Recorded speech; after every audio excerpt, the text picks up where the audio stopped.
This lecture is going to focus on the anatomy and physiology related to speech, language, hearing, and swallowing.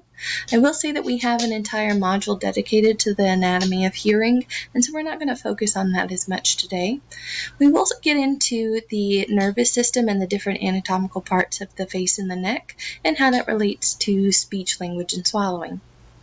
And you might say to yourself, oh, I hate the anatomy lectures. They just go on forever and it's all about memorization.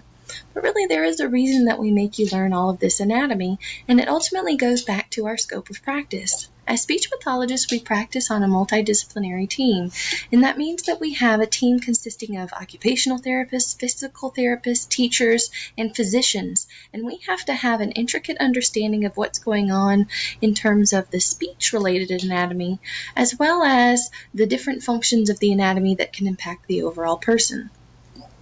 It also helps in terms of patient education. So there are often times in clinic when I'm educating a patient about their disorder, I can bring anatomy into that session and tell them this is how things are working in a typical situation, and in your case, this is what's happening, and this is how we can get back to our typical or normal situation.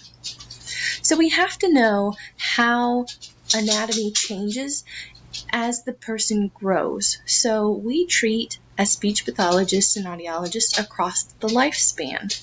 So with the complexity of the survivalship of our different populations, we're now seeing infants at even younger ages because of premature birth, and we're also seeing older patients because they're surviving their degenerative diseases longer, or they just have general survivorship that's improved. So the lifespan is longer than it was 20 or 30 years ago.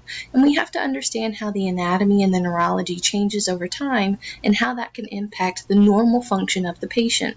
Because we don't want to compare a 70-year-old patient to the function of a 20-year-old patient. It wouldn't quite be fair. And then not only do we have to learn about the different levels of speech, language, hearing, and swallowing anatomy, we also have to understand that if it's normal, how it functions, but also how it's abnormal.